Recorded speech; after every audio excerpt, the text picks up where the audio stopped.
Happy day and welcome to the Susan and Soulless Homestead. Please follow, subscribe, share, and all that fun stuff. Today we're giving a longer update on our solar energy heat pump sustainability goals here. We have our 2 ground mount systems in. Later in the video I'm going to provide some more details for those technical people, but here's a ground mount that we put in our backyard next to our Aquaponics center. It's a little cheeky that the sun has been out and raining for the last few days, but it's supposed to open up. It's 86 solar panels, 2 ground mounts, and there's some on the front. We put 2 heat pumps to replace our heating and air conditioning units, and a hot water electric hybrid heat pump, so that we'll be able to fully be off the grid and handle all our needs. We are not a farm. We are a homestead in an upper middle class area on Eastern Long Island, where we have a lot of offices of the law, lawyers, teachers. It's not super rich, but we're trying to show what you could do on your property to become fully self-sustainable, get off of oil heat, or at least use a fraction of it. And the products that we found, we're dealing with a company called Element Energy. Hopefully they're going to be able to do a full video and description of everything. Here's our 2-ton Bosch units, which now handle our 2 zones upstairs and downstairs. The one is the middle old unit that was from the back, but these do our heating and air conditioning now. One of them there was an issue. This one they have to come back and replace a board, but this one is working incredible. The air conditioner works better. We've turned on the heat, and they have all separate breakers, and as you could see, they replaced all the electrical. Everything was underground. They had to put up new lines all the way up into the ceiling. And basically these heat pumps work as in there's you can do more research, but they air condition, and as they air condition and they use the cold air, they can reverse it, and then they compress that gas and it heats up, and then you use it as a heater, and it makes your home central heating if you have the vents. The new systems require, I believe it's every 15 panels to have a separate breaker, which is great because our other system went down and it was like a 6,000 and a 2,000 watt inverter, and if one went down you would lose 3/4 of it. Exactly what happened to us. There's another set-off switch, and that's a box where all the Wi-Fi is connected. We're going to be able to monitor real time of what our system is generating and what it's not, and feed excess back to the grid, actually reversing our meter. We didn't have enough money. It was almost a $250,000 project to get rid of our oil, heat, and full solar. So we didn't put the backup batteries, but we did have a generator installed that handles, we'll show you in the basement, most of our things. One of the other things is we expanded some of the solar panels to the front of the house, which is not the most efficient, but as you can see, it's cloudy right now. It would be efficient, and then at the end of the day, when the other panels aren't as efficient, these should be getting it. We'll have to blur that out. So now let's go back to I'm going to show you through the carport what we did. As we just said already, we don't have the backup batteries, but we did have a generator we got from good old Costco, and we had them put in a 220 car charger. We plan on getting electrical vehicles. Suzanne has a hybrid Mitsubishi, and they put this wonderful backup generator switch right here outside our door. So everything's in the carport. We're charging. In the future, like I say, we'll have electric vehicles, no more gas stations, no more nothing. And it's a little messy right now, but here's our Costco bought generator. I will show you the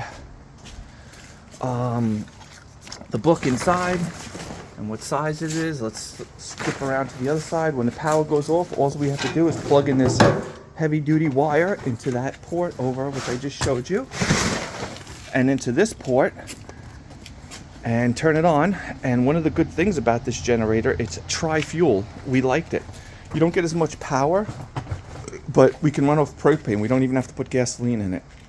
And we're going to store this right on the side, and it'll be ready for us whenever we need. This is a different angle of the ground mount in our backyard, and you could see we've done some videos on our aquaponics system, which all is replenished by the rainwater. And perhaps we'll just zip through there to show you what we got. And now let's take a look at the back roof. So originally, all we had was solar panels. I think it was 8,000 kilowatt, and it was right there. It was like 15 years old.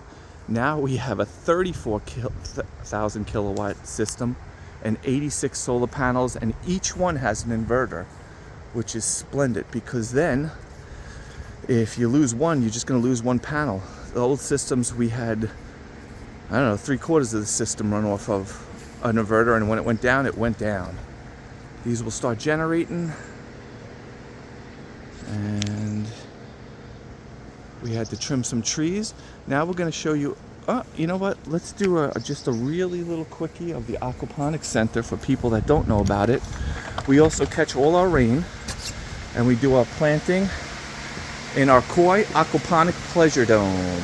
We use earth boxes and 3.0, and just the waste of our koi friends, which have become very docile. They come right up to you. Oh, look at that, he's like, I'm hungry. And we filter the water with plants. We have passion flowers. We feed our fish all organic pulp from the local juice bar. We feed them worms and spirulina, hemp seeds. We try to give them a balanced organic variety of nutrition. No processed foods.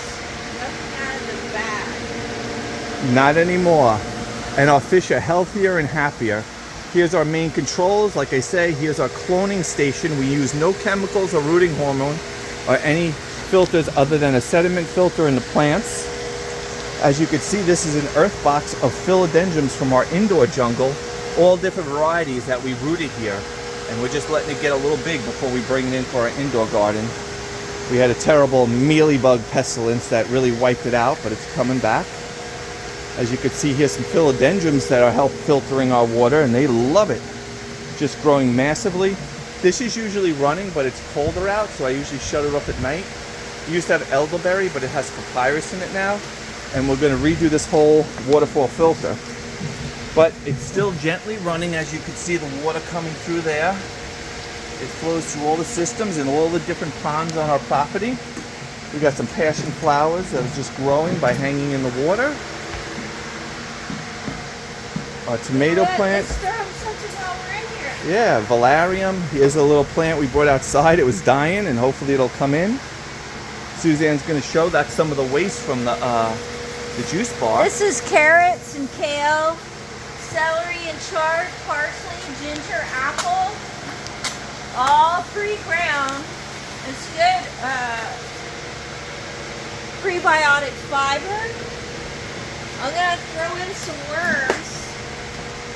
Dried soldier fly worms, non-GMO, organic. And you can't see it because I already stuck it in there, but I scrambled some eggs from our chickens. And I'm going to put a few blueberries in there. They love blueberries. They'll eat anything. Don't we all? Love them. And this is kind of a little self-feeder we made out of food-grade pickle bucket.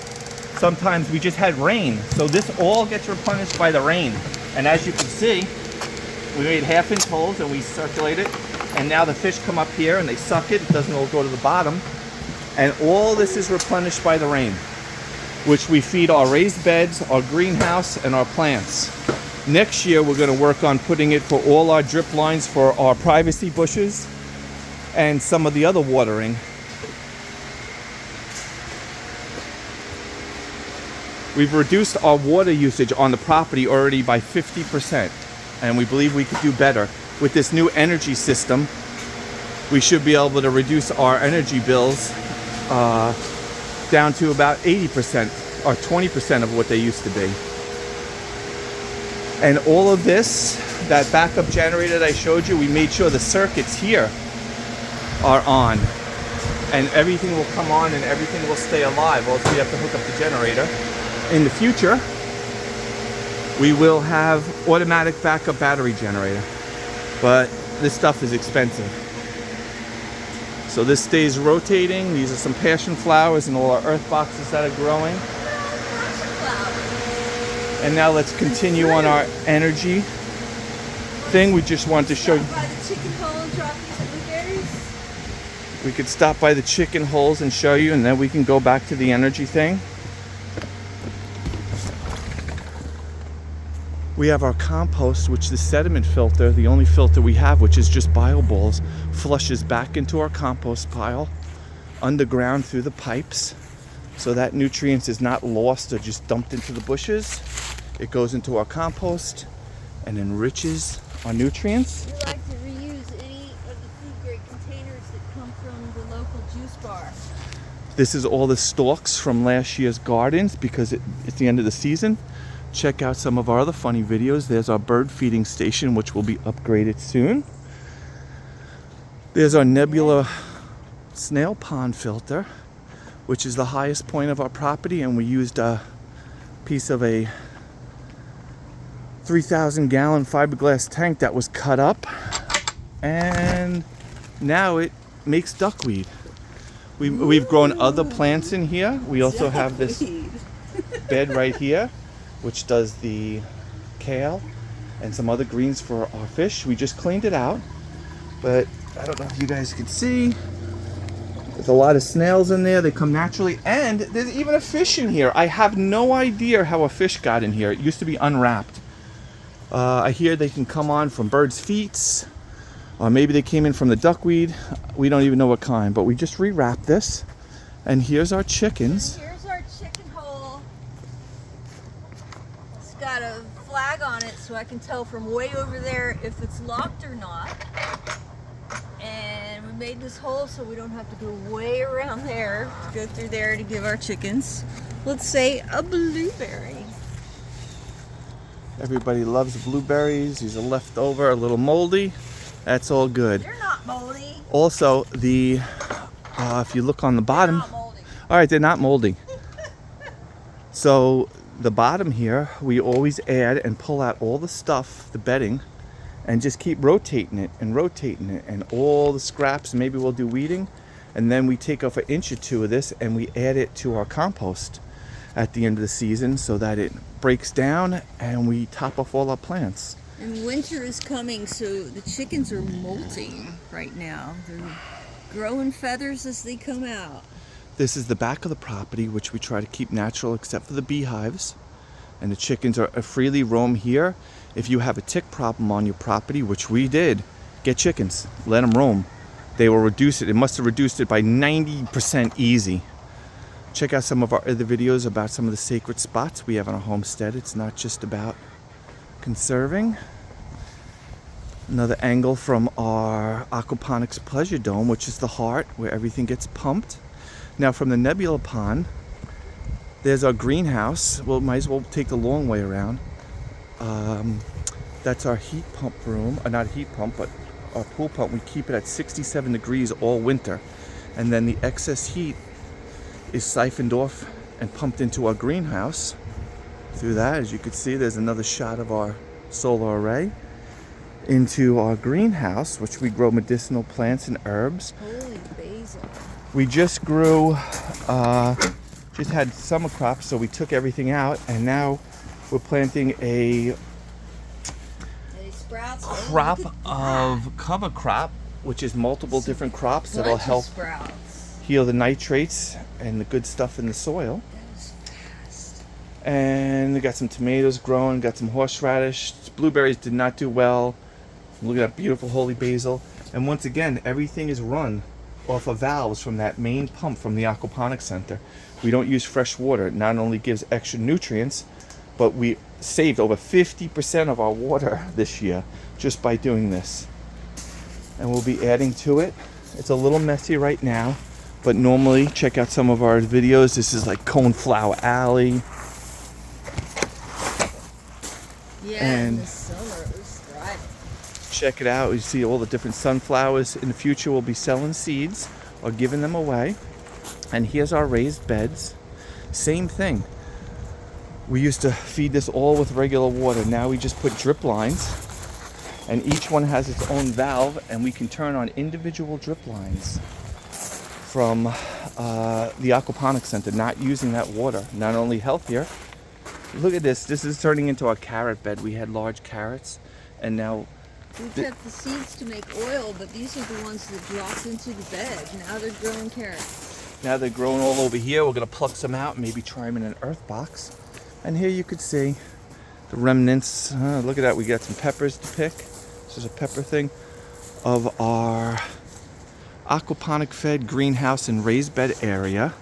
In the future, we'll probably individually wrap these beds so that we'll get an extra start and a longer season. We're going to start learning about cold crops. Right now, once again, we're not farmers. We're learning and we're trying to provide the infrastructure that makes this property self-sufficient, get rid of utility bills, fossil fuels, and just have multiple cycles and reduce our bills down to a fraction of what they could be, but still live. We've learned a lot, but we have a lot of learning to do. Exactly. And be an example Trial and that error. you don't have to live on a homestead reusing your poop and stuff like that. There are other ways, if you have, you know, a little more money you're blessed with or a good job, that you can make improvements to your property and really make a change to your local environment. This is where it all starts with the rain catching. The rain catching, and that's the gravity fed from the nebula snail pond, which we just saw at the highest point of our property. We used to have a waterfall going, and in the future we'll hook it back up, but we're trying to reduce our thing and found out that just by keeping this flow, we don't even need the pump on. The auxiliary pump only comes on when it fills up with rainwater, which we capture. As you can see, we put them on the side. So if we don't have to use the electricity and it's all gravity fed, better yet. Once again, here's our other side. We already showed you the heat pump. I just wanted to show you. This is an easy way you can get this corrugated piping, drainage pipes from Home Depot.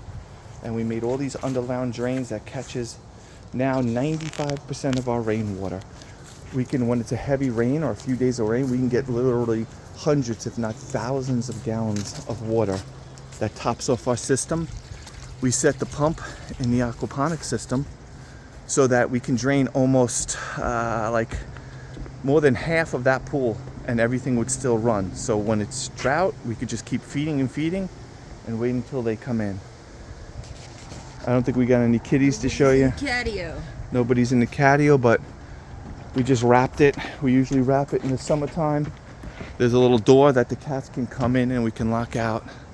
And in the future, the cats are going to have a nice surprise because they're going to have a walkway that's going to go from here to the butterfly bush to over to the maple and then into the aquaponics that they can run and hang out there and have a different life. All right, I'm going to just pause the video and we're going to start back inside to show you some of the technical things if people want to see. We're back. So here, I made some errors on the original design and I know someone corrected me. Here is what the Element Energy Company, which we are very happy with. They've done the whole project. If you want to scrooge in, you can tell you what it saves. This is what our system is. And here is the hybrid electric heat pump hot water heater, which seems to be working great and it's going to save us thousands. It totally replaced the oil burner heater. Here are the solar panels that we were recommended and we went with. You can research that.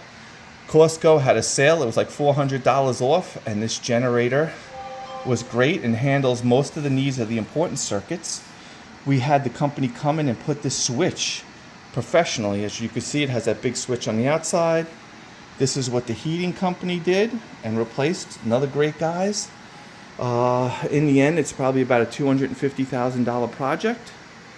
Our bill will be reduced and set, and we will use a fraction of any of the oil. Everything will be off the sun. I'm going to pause it again and we're going to go downstairs for those other technical people and show you. Hello again, here we are. So Element Energy, as you can see, we have the two main breaker, then the sub breaker, and now we have the generator, which they tapped into all our most important circuits, and this is what we would turn on and plug in the generator if the power goes out until we get the batteries. It has a water pump, the kitchen, the office, our backup oil burner. We still kept our heat system, a bedroom, you know, the back garden so the inflation fan and the chicken coop stays. They separated all the breakers and ran everything outside to the side of the house through the breakers. Now we're going to pause it and I'll show you the heat pump, hot water heat pump. All right, so here's our oil burner room.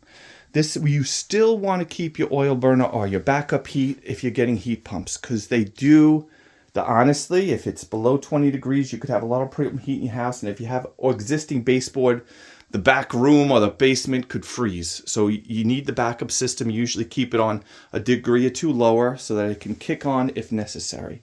But here is the new hot water hybrid heat pump electric water heater. It's barely come on. The hot water seems much quicker for us, and we take long showers. We've never had to worry about it. And this is our backup system. They're going to come and upgrade it in the future.